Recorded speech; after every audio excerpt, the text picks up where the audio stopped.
Welcome to MSL Talk with Tom Caravela, a podcast specifically designed for MSLs and all things field medical.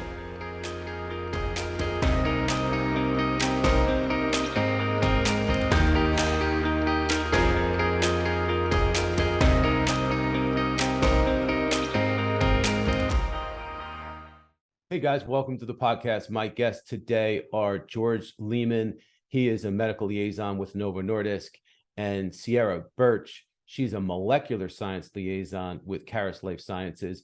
And we talk about how they collaborated together to land their first MSL roles. So it's their story of partnership and collaboration. We call it Why Go Alone. And I have to tell you, this is amazing, amazing content and advice from two people that both landed their first MSL positions. I think you guys are really going to love it. Don't forget to follow me on LinkedIn if you don't already. Check us out on MSL Talk Live, which is the first Tuesday of every month at 1:30 p.m. Eastern Time. And that's on LinkedIn Live. And then also check out our episodes on YouTube. So all of the MSL Talk podcasts go up on YouTube. Check those out as well. And thank you all for joining us. Really appreciate you being here. All right. Well, hello, guys. Welcome, Sierra, and welcome, George. How you guys doing? Great. Happy to be here. I'm not a morning person, but for you two, I made it work. I made it work. I love that. Georgie, how you doing, brother? I am excited. I am healthy. I am grateful, and I am really surprised. And I'm really excited to be on this podcast today. Well, let me, as you guys know, I like to give you a little history. So I actually know George. I know George, both George and Sierra, but I know George longer, and he is someone that he found this podcast, started following. We had connected. We have kept in touch. He's gotten his MSL role, and he's someone that I consider a friend. I've gotten to meet him live, and he and Sierra reached out with this amazing idea, and their story is amazing. Like, I can't wait to share the story with you guys. I think you'll love it. So that's how this whole thing came about. I also do want to real quick thank everyone. We are just about at a milestone. We're inching very close to 250,000 listeners to this podcast, and that's in like 80 countries. So I just want to thank everyone for your support, for sharing this podcast, for listening to it, and for making it what it is today. Couldn't definitely not have done it without all of you, and obviously all the great guests. So without further ado, let's do introductions. So Sierra, let's start with you. If you can introduce yourself. Sure. Good morning. I'm really excited to be here. So my name's Sierra Birch. I'm a PhD by training. So I actually am a Pennsylvania native, was raised by a wonderful mom of three, and she helped cultivate my love for biology my entire life. And I followed that passion all throughout school and actually made the brave trek from Pennsylvania to Oregon, where I attended Oregon Health and Science to get my doctorate in biochemistry and molecular biology. So got a nice foundation with protein structure function relationships, gene regulations, but then I wanted to switch gears after that. So then I convinced my postdoc advisor that I could transition from this system to this mammalian cell signaling GPCR pharmacology space, right? So completely different system, but there I got to build an additional layer of, basic research expertise in, again, pharmacology, cell signaling, and those types. So after my postdoc, which ended in late 2021, I actually got an exciting opportunity to join my current team. So for the past year and about 4 months now, I have been in the precision oncology space. So I'm a medical science liaison at a diagnostic company, Caris Life Sciences. Still trying to get my handle on the role, but it's been a wonderful journey, very exciting, and I'm just really honored to be here. And one more thing, I'm a good friend of George's, and I'm a great fan of MSL Talk. You've done a lot for me, and I've always wanted to thank you in this way. So this is just a dream come true. So I really appreciate it, guys. Well, it means a lot. And the fact that you are here and the fact that you landed your first role and that you're doing so well is exactly why it's why this podcast exists. So George, Tell us, everybody knows who George is. He's a man that needs no introduction. I don't believe that. And I should have come before Sierra because my background may not be as well painted. I'm George Liman. I am a pharmacist by training. I'm originally from Cameroon, so the accent, I started off as a science teacher after I got my bachelor's degree in physics. I did that for about 5 years in Cameroon. And in the course of doing that, I also qualified as an accountant. And when I was coming to the United States in 2013, I was coming to take the CPA exam and decided, because of my father's health at the time, decided to get into healthcare and through pharmacy. So I attended University of Maryland School of Pharmacy in Baltimore, where I graduated in 2020, the middle of a pandemic. So I never really attended a formal graduation. And I went from there to complete a residency in drug information. And that was in Morgantown, West Virginia. That was a collaboration with West Virginia University and Viatris Pharmaceutical. And I was lucky to transition after that role to joining the wonderful team here at Novo Nordisk, where I support the South Texas territory as obesity ML, medical liaison, we call it ML. And just to put it out there, the views that I express here today are strictly mine. I do not represent Novo Nordisk in this conversation. So really excited to be here, and I'm grateful for the journey I've had with Sierra. And thank you guys both for this amazing idea. So guys, we're going to talk about, the title of this episode is Why Go Alone? And we're going to talk about the story of how George and Sierra teamed up literally to help each other as they were trying to break into their first role as MSLs. So as we get into that story, let's go from the beginning. Like, how did you guys meet? When did you meet? How do you actually know each other? Let's start with you, Sierra. Yes, so it's been so incredible being a friend of George. In the short amount of time that we actually got to know each other, it was when I was trying to build my network on LinkedIn, and I had come across all these amazing resources and these professionals, and I had been trying to attend webinars, and I think there was a particular MSL who is great. I'm still in contact with him, wonderful person. He was doing a webinar on how to interview and land your first role and so on. And I think, George, I couldn't get the link. I didn't have access to this. And I was panicking. I was like, no, I need to learn. I need to learn. So I reached out to him. We had been connected, and he actually helped me out, and he provided the link to that. So that was just off the bat, me reaching out to someone and they immediately supporting me and helping me further along in my journey. So it was just a really beautiful start, him trying to support me in that way. So it was, Awesome. It's been history ever since. I love it. Yeah, George, let's hear your side of the story. Yeah, I think it's worth mentioning that super guy, Michael Moore. Yes. Kudos to him. He does a wonderful job, and I'm looking at his journey progressing. And sure, Sierra reached out to me. Hey, I did not get the link to this webinar. Do you have it?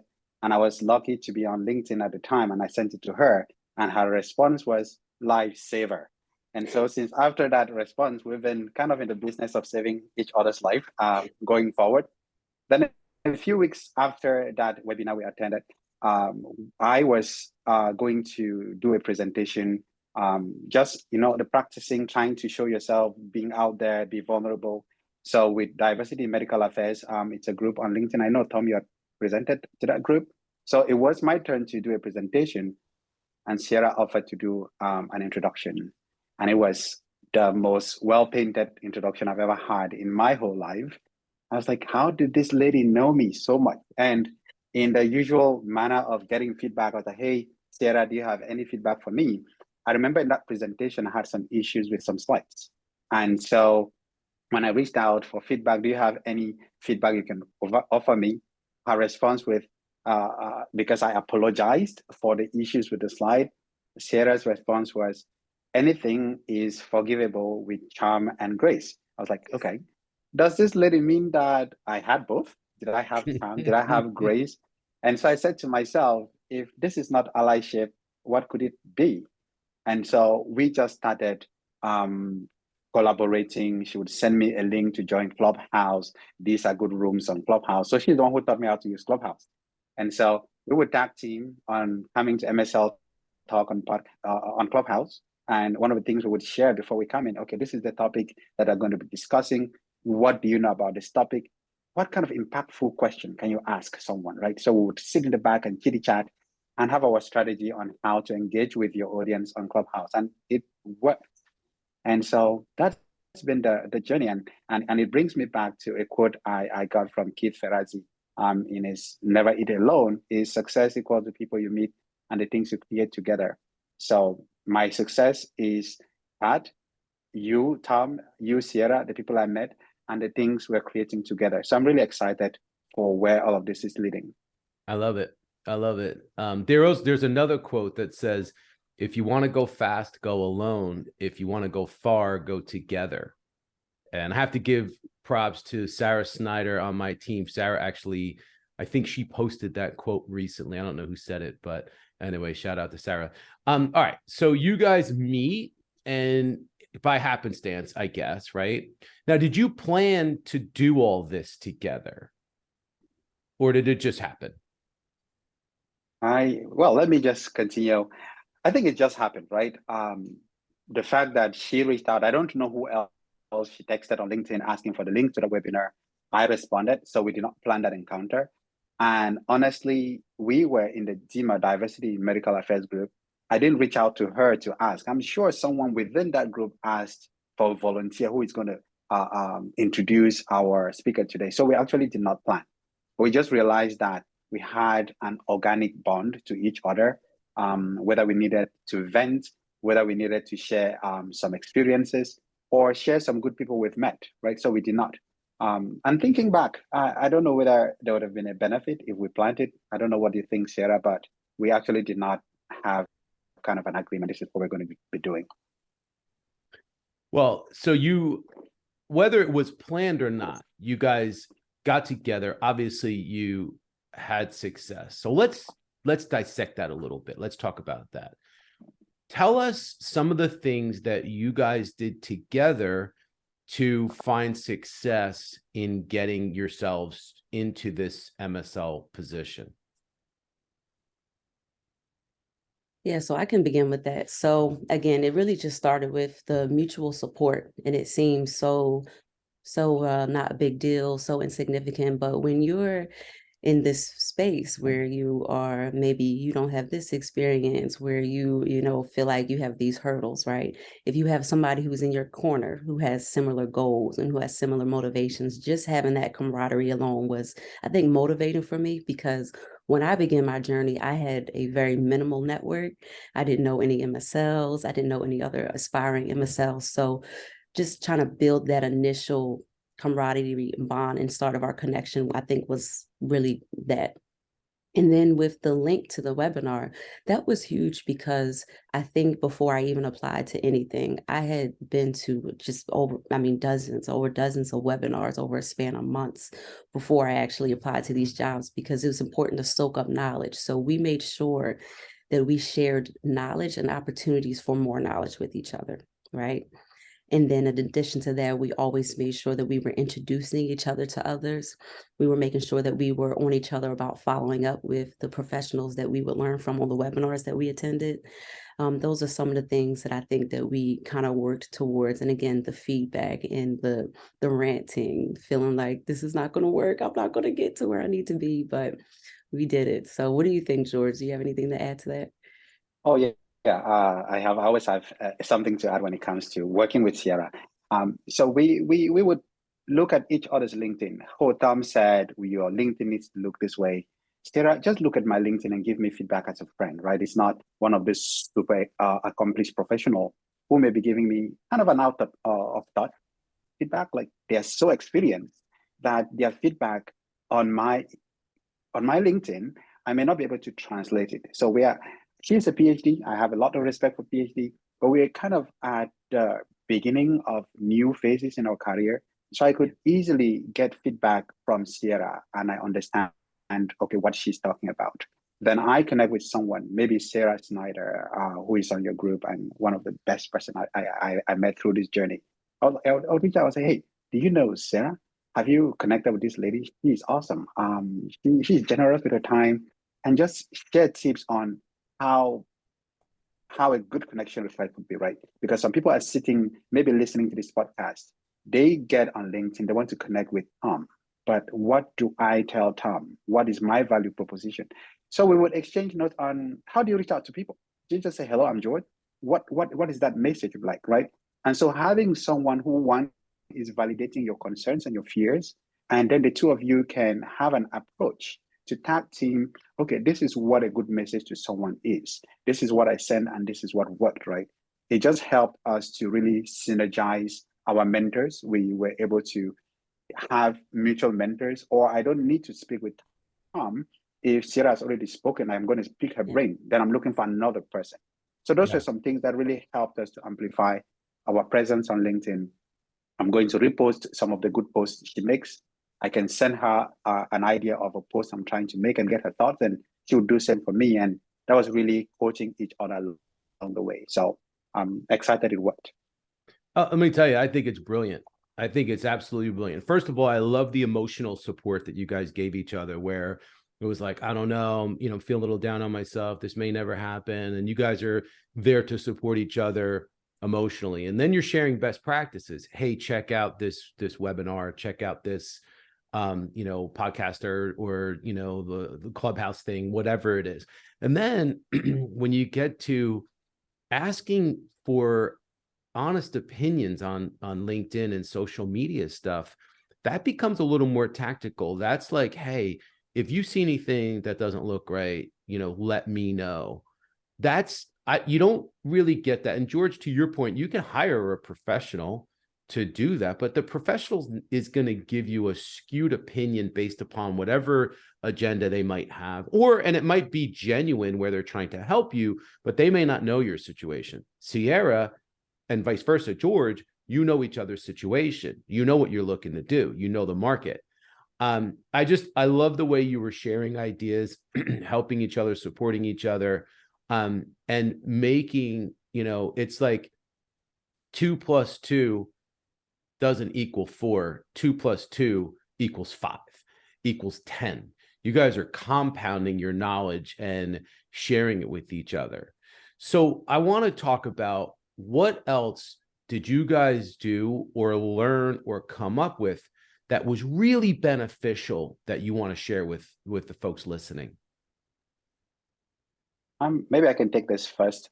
One of the things we worked on, so I have my set of mentors. She has her set of mentors. Hey, Sierra, do you have a list of questions? And MSL questions, because that was something I asked all of my mentors. Is there somewhere I can go to guide myself on what are common MSL interview questions? And then we can exchange those to see, is there something that is coming up over and over? And then we would agree on, yes, this really looks like a good question. Then, hey, Sierra, do you know a lot about the STAR format for interviewing? That's one of the things my mentor told me. Oh, George, I don't think I'm very good at it, but what can we do? So we can pick a few of those questions, answer them, to see whether when I speak to Sierra, I'm responding to this question, does it really communicate the STAR, right? It's not just for me to sit and think it does, but have a friend who would tell me this line in this response and this line really represent the S and the T and the A and the R. And we did that for a number of questions. So that was some of the things we did. The other thing we did, which I think was very helpful, what is this mythical thing called resume matching or job description matching, right? How do you match a resume? Because we hear that all the time, but how can we identify what keywords in a job description are? So we can pull a job description, pull another one, and just look at it. What looks like a keyword? I'm not an expert at it, but looking at it from another person, maybe, hey, look at this. We're going to highlight, I'm going to highlight mine, you highlight yours. And then when we sit to exchange notes, it's the first time I'm seeing the things that are important to you. And we can have a conversation and realize, okay, we agreed on a majority of them as we matured in that relationship. And there were some things that I would miss. I would think it wasn't a keyword, but we would have a conversation. So just being able to elevate each other, normalize responses to interview questions, I think that was really a helpful contribution to each other. I love that. I love that. Sierra, you have anything to add? Sure. So the question was, what are some things that worked well for us as Yeah. during our journey? Yes. So one thing I wanted to touch back on, I love that you said compounding the knowledge, the experience, because that's really what we did. You know, I think about my very first informational interview to maybe my last ones, and how I actually had to not ask the same questions over and over again. I had to ask deeper questions. I had to get down to the nuances of the role. I had to figure out what were the goals of those informational interviews. So being more strategic with everything that we had to do, I think was something that we could build up on with each other. So I think that that was one of the most beneficial things. Visibility on LinkedIn was huge, engaging with each other, celebrating each other, and making sure that we knew how to showcase our story and our accomplishments and our background on our LinkedIn. I think that was something that we were able to kind of work out together. So we definitely did a lot of like really mutually supportive efforts. So definitely I'll tell have you, some. man, I'm so impressed by you two. And I was excited about this conversation, but the more I'm talking to you guys, the more it's like warming my heart to hear how you guys got together, how you found success together, how you supported each other, how you propped each other up and shared this information. We're only halfway through. We still got a lot more to talk about, but I just want to stop and just let you guys know just how impressed I am and how much I appreciate your efforts and what you were able to do. And I'm so glad that we're having this conversation. So let's get back to it. We're talking about a lot of things that worked. We're talking about a lot of things that came together. So what challenges did you face? What didn't work as you guys went through this journey? Let's Maybe see. Sarah go first. Well, I would say, you really have to be authentic and be genuine when you try to expand your network. There's, really try to have a genuine attempt to connect with someone, whether it be a commonality, a recent accomplishment of theirs, something. So building your network in a way that's genuine instead of just trying to, click, click, click and try to, connect with everybody, just trying to be more meaningful about that, I think is something that you should do instead of the opposite, right? And I think, trying to find a bunch of different therapeutic areas and use the same resume to apply to those, it's not going to work either. So those are some things that we definitely wanted to avoid to begin with. And the challenges is, the background, your background. So with our roles now, they worked well for us. You have to find the right fit, right? But for some of them, you might feel like your experience is just not what they're looking for. So I guess a huge hurdle was, for me particularly, was the lack of clinical experience, right? So trying to effectively leverage what I did have. When I wasn't doing that before, I could see how that was a challenge. So trying to move towards putting out there my transferable skills and attributes is something that I wanted to move forward to. And it just took time. It took months to mature into this. My journey took months and months before my first role, before I even applied. So I'll stop there, George. What were some challenges for you, or what didn't work? Yeah, thing number one that did not work was my 6-page resume. So that's what I started off. So in pharmacy school, if you're looking to become a clinical pharmacist, so want to do a residency, our template is like 12 pages long, right? So initially, that was where I was going. Then I decided, okay, I don't want to be a clinical pharmacist for a combination of reasons. And for me to cut my resume to apply for pharmacy fellowships, I had to cut from 12 pages to 6 pages, 4 or 5 pages. Then I have gone 1 year in West Virginia. I've done all this project. I've done all this connection. I have honed my interpersonal skills.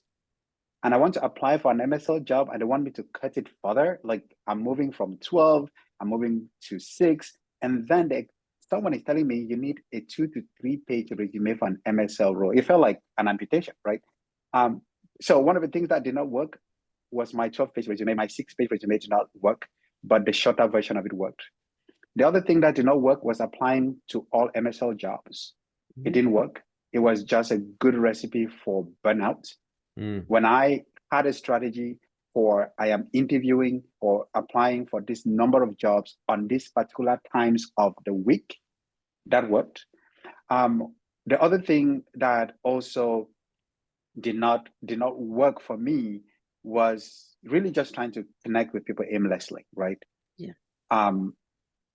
When I was able, what worked after when I was trying to build my network and I'm connecting here and there, then I realized I am taking an informational interview, but the questions are not creating the impact. Yes. So I did better with fewer informational interviews that created more impact for me. Yep. So the more, whether it's the length of the resume, the number of applications did not work. The less actually worked.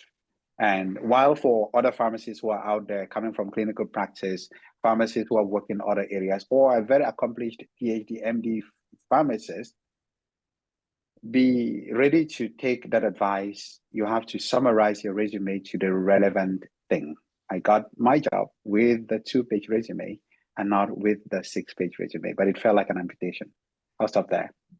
Those are very, very good tips. The thing I love about you guys sharing those tips is that there are a lot of times when you learn through experience, you learn from mistakes. So everybody that's listening to this, try to learn from those mistakes, learn from those are just good. That's good advice. They're good best practices of what not to do, because it is proven. And you, I'm sure you've heard probably me talk about resume matching and, you know, the length of your resume and how that works and how to be very specific and highlight your strengths, your therapeutic expertise. Don't just apply randomly to everything and anything. The thing is, sometimes you hear things and you forget, or sometimes it doesn't resonate or whatever. So I think that it's important that you might have to go back and listen to this again and take notes. That's how important this information is. George, you mentioned the word mentors before. So I want to get back to that for a second. How important would you say mentors are in this game? Did you say important? Or it is a must. A must. You cannot, yes, mentorship is a must. You cannot figure it out. I mean, prove me wrong. Send me an email or a message on LinkedIn to say, hey, I got it without a mentor. But I would say for every aspiring MSL out there, and even seasoned MSL, they still need mentors. Mentors and coaches are things that we need throughout our careers. So really getting a good, let me use the word tribe of mentors to really support and coach you through is a must. And you need to be strategic. How am I curating my mentors, right? It's not just because they say get out and get a mentor that you want each or everybody you meet to be a mentor. How many mentors do you have? That is something that's going to be determined by you. What is the terms of the mentorship? How often do you meet with your mentors? I had mentors who are my interview prep people. Like, I have an interview coming. Can you prep me? I had other people who are the people looking at my resume. Is it well drafted, right? So I'm not overwhelming one person. And I also don't want to overwhelm myself by asking for the same help from mentor 1, mentor 2, and mentor 3. So I'm really trying to be light on your time. If you're the person reviewing my resume, how about the other person gives me interview prep? If you're the person who looks at my LinkedIn or help with my development, if I'm looking for extra courses, we're thinking about that kind of development. So again, I go back to say mentorship is a must. Identify your own few mentors, build a tribe, and really use it. Sierra, I think you would agree with me on this. Oh, absolutely. I couldn't have said that better myself. And also, you know, there can also be opportunities for mentorship, just like George said. It doesn't have to be a mentor, but I've most certainly, in addition to mentors I have and coaches I have, the conversations that I've had with people who have helped me along this way has just been so invaluable. So I believe that every new MSL the past couple of years is basically starting their role based on the time spent by many other people that help them get there. So, I mean, really seek out those mentors, but also simple exchanges of mentorship. So great. Well said, George. And let's not forget. And just go ahead, George. I'm sorry. And I just wanted to add that I have grown to agree that it's always a mentor-mentor relationship, because at the end of the day, you're surprised by what your mentors get back to you to tell you what you contribute to them. So when you go with that mind, I am bringing my problem, hoping you give me a solution. But in the course of that, I help to solve some other people's problem. Or you get other mentors, you mentor other people, you learn in that process. So it's always a two-way. So don't go seeking for people to pour into you, also pour into other people. Absolutely. Yeah. Awesome. Great advice. Let's not forget, though, you guys became each other's mentors along the way. So you had other mentors, you had people that maybe have been in the role before, or they're in leadership roles that gave you advice and counsel, coaching, direction as mentors. But along the way, you mentored each other, you supported each other. That's kind of the same part of this whole equation. It's not just seeking out people that have been in the role, but it's also people that might be able to help you, but you can help as well. Like you said, George, it's a two-way street. Okay, now I'm going to put you guys on the spot. It's a big question here. Are you guys ready? Very big question. There's a captive audience of people listening, and they're going to pay particular attention to this question. Whoa. What are the absolute musts that people need to do if they're trying to get their first MSL role? Well, I could go on and on and on. I will try to keep this short and sweet. Let's see. So some absolute musts is that, you can just hunker down and just apply, or you can develop a strategy and be intentional and have a plan and almost be systematic. I worked at this for every day for months, just trying to soak up every bit of knowledge I possibly could with all of the webinars, every article I could find. I wrote in the journal every single day, right? I made a certain amount of connections meaningful and authentic when I tried to reach out to them, so many a week or a month, right? You must have a plan with goals and strategy, maybe some deliverables to get where you want to be. You absolutely must, like I said before, curate an engaging, exciting, and almost colorful LinkedIn profile that tells your story. There's a lot of PhDs out there. There are a lot of MSLs, but who are you and what have you done?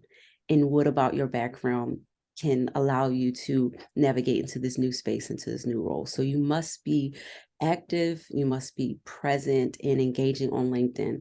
And also you must, let's see, what else can you do? I think another must that I had was trying to make connections so they could think of me for internal referrals, right? You don't always have to do that, but a must is, I think, being able to, before you even apply, have people that you can lean on, whether it be other aspiring MSLs like George, or mentors or experienced ones. You want to have someone in your corner. So for me, I think an MSL saved me from my disaster, from my job interview, because she looked at the presentation and gave me insights that I otherwise would have missed. So must have MSLs reviewing your resumes and your presentations to prepare you for these. So I could completely keep going, but I will pause and see what George has to say. Yeah, in addition to everything Sarah has said, a must, you have to have a clear understanding of what the MSL role is. You cannot go through the interview process without a clear understanding, no matter what your background is. Every question is circling around, do you understand what this job is? Even just being in the role for just over a year now, people have reached out to me, oh, I really want to become an MSL. And then someone, I remember, a few people have said, yeah, I'm looking for a job where I would not have to travel. Like, wait, did you say MSL? Yeah, I really want to become an MSL, but I don't want to travel. Or I really want to become an MSL, I'm a little shy. And then I'm sitting here, I'm questioning myself, what job are you really trying to get? So a must, you need to understand what this job is. Whether it's through the MSL Talk podcast, whether it's through other free resources, MSL Society, other resources out there that talks about it, people writing articles. You need to understand what this job is. And to add to Sierra's point about being present and active on LinkedIn, goes with what they call building your own brand, right? They commonly they say that all squares are rectangles, but not all rectangles are squares. You really need to be able to build your own brand. And I wish I had read Never Eat Alone earlier, because Skip Ferrazzi really highlights the fact that for you to become a brand, you have to become relentlessly focused on what you do that adds value. So what are you doing on LinkedIn? What are you doing that adds value to people? Are you writing an article that someone can learn from? Are you recommending a course? Are you reviewing a course, right? So those are some musts. Having a clear understanding of the role and having a presence, a brand on LinkedIn. I think those are really two. I mean, LinkedIn and other professional media. I mostly use LinkedIn. So that's why you would hear me talk about LinkedIn a lot. But those are my two musts. Can I add one more thing to that? Understanding the role, because I think when people hear that, they probably think, oh, well, I'll make sure I know everything about the role so I can say how great I would be at it, right? But I was interviewing someone while I was being interviewed, and he asked me, he said, can you think of some challenges you would face? Because this is your first role. I can think of a few, he said that to me. And I was like, well, you know what? Yeah, I can think of quite a few myself. And I rattled them off with no problem. And you might think, why would she do that? But I knew the challenges because I knew what the role was. I knew the challenges because I knew this was going to be my first time. But, territory mapping, getting access, all these things, like you have to know that beforehand. It's okay that they're going to be challenges, but at least you foresee the demands of the role and the aspects of the role, and you're ready to learn. Right. So the understanding it's layers to that. And it's really important. Well, I got to tell you, man, that's great advice from both of you. And I'm not gonna go too much further into elaborating, but I will say is that one of the common themes I heard from both of you is you have to immerse yourself into this role. You have to learn everything that there is to learn, and get yourself into this community in order to be able to speak about it, to interview effectively, and to be able to show others that you have a passion for it. So I have an expression, I think you guys have heard me say this before: when all things are equal amongst interview applicants and job seekers, the job always goes to the person that shows they want it the most. You have to show that you want it. You have to have passion. You have to be prepared. If you don't show that, you're going to fall short to the other people that do, because there's somebody else out there like a Sierra, like a George, that is totally buttoned up. And you might be competing against somebody that has experience. So you have to show up. You have to show up with knowledge, with passion, with excitement, with enthusiasm, preparation, with questions. That's what it takes. I talk about, I'm not going to go into, I talk a lot about that a lot on this podcast, but you guys just summarized it really well, and it's important. So let's get to what happens next. At some point in time, I know this from speaking to a lot of folks that are trying to get into an MSL role. I know this from speaking to both of you guys. There's a frustration point. There's a point where you get discouraged, right? Everybody that is going, and it's not just this job search, it's any job search. I talk to people all the time that are discouraged, they're frustrated. What do you say to those people? Oof. I can start.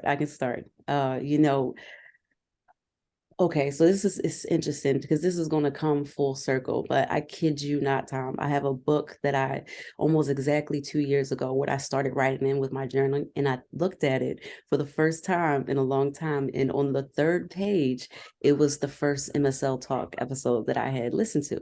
And it was Dr. Chin. And she said, you need to act like an MSL before you get the role. You need to be the MSL before you get the role. And then it reminds me of this quote is like, create a vision of who you want to be, then live in that picture as if it is already true. Amen. And I wish that came from powerful. like some cool mythical, it was from Arnold Schwarzenegger. But No, it's it so worked. true though. It worked. But it's just so things come full circle. I had people tell me, you know, I'll be at a networking event and I said, oh, you know, I'm interested in this role and learning more. And someone said, oh, well, everybody wants to be that, you know, just kind of like, you know, shrugged me off. And but lo and behold, that person ended up giving me an interview because she had had some experiences. She taught me some things, and then I ended up, you know, being able to thank her for my role. Now I've had some people tell me, oh, well, respectfully and kindly, you should consider these other avenues, which is, there's nothing wrong with that. There are many different paths to where you want to be. Totally okay. But it's interesting because I'm actually reconnecting with this professional now as the MSL that I wasn't before. So you never know how things are going to come back. You never know, you know, how your connections are going to evolve. You just have to keep going. After I called that person who I'm an MSL now, I called the first MSL that I ever talked to, and she said, don't ever let anybody tell you that you are not good enough. Right. So you just have to be hungry, and you have to, this is a second job to get your first MSL role. It's a daily systematic way to get this role. So you just have to fight for it and keep doing this on a daily basis, soaking up knowledge, finding George's, you know, I said, you know, I would go to the webinars and I said, if there's a bow tie in sight, I am in the right place. You are going to see on LinkedIn the same people at the same webinars, they're engaging on the same posts, they're everywhere because they want these roles, right? So position yourself in interact with the people who you see, because the people who you see and who are engaging and you want to get to know that person, those are the people who are, you know, finding great opportunities. So I'll stop right there. I'm so fired up. That was so inspiring. Seriously, I love it. That was amazing, Sierra. You got me so fired up. I love it. George, let's hear it from you, brother. What was the question again? She just made me just sitting here and soaking it up that I forgot the question. What I got George advice shook. That's a what compliment. advice do you have for folks that are frustrated right now and discouraged in their job search? What do you tell them? Yes. One, I would tell them it's worth it. You just need to keep at it, right? So most often I tell people that looking at myself as the scientist I thought I was in Cameroon, the accountant, aka business acumen, and the pharmacist, what is that one role that has been able to capture and absorb all the skills that I've learned in life? It is this role, right? So, and it speaks true for many people. The one benefit of being an MSL is that it captures almost everything that you made efforts to learn in your life or that life forced on you, right? So you would really find satisfaction. Yeah, there are other opportunities after MSL, but for now, I tell everybody, if you have set a goal to become an MSL, be at it until you get it. So keep working and keep working. It's going to happen. Don't be discouraged. There are other people who would tell you about the stories of their struggles, how it took them 10, 5 years to be in the role. For me, I go with my own story, right? It didn't take me 5 years. It might have taken someone else 5 years for a combination of reasons. So when I speak to people, I tell them, as you go seeking and shopping for advice, go with advice that gives you motivation.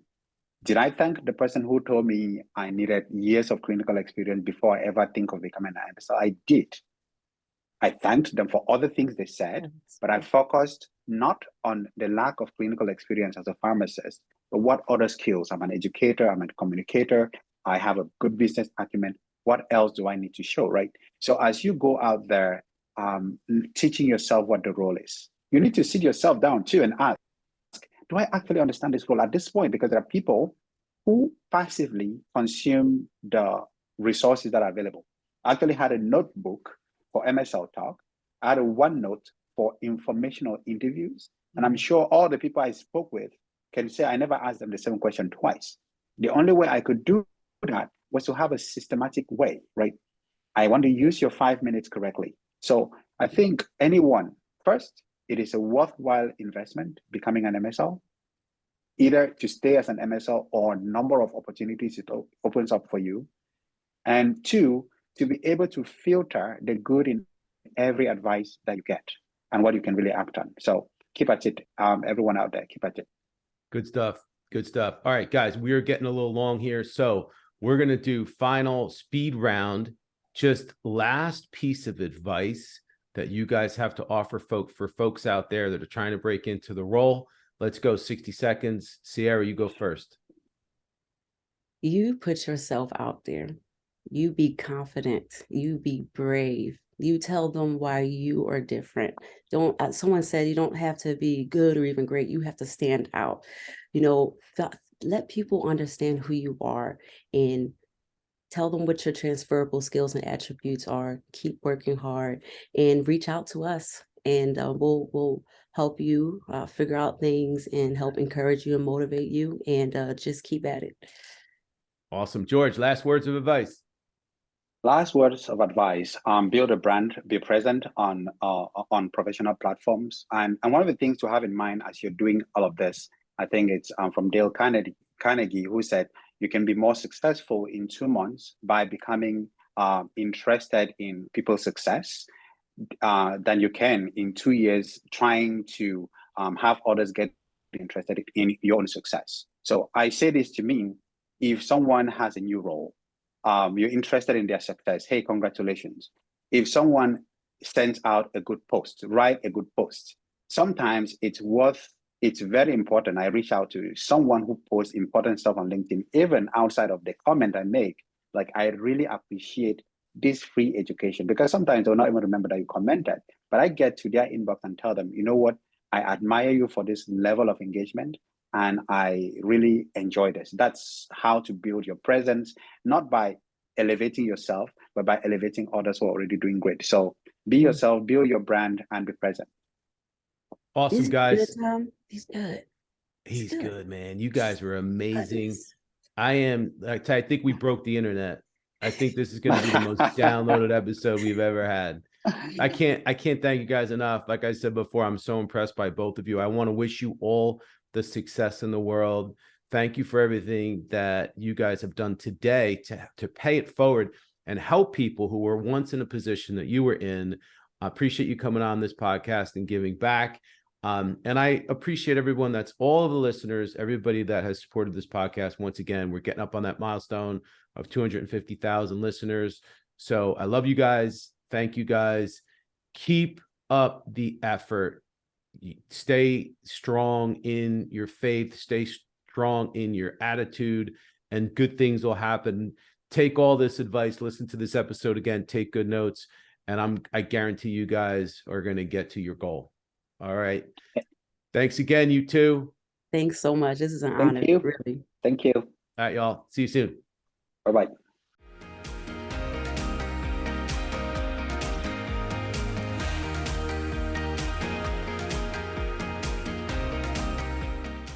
Thank you so much for listening to the show. If you've enjoyed it, please subscribe so that you don't miss episodes in the future, and feel free to leave a rating or a review or a comment.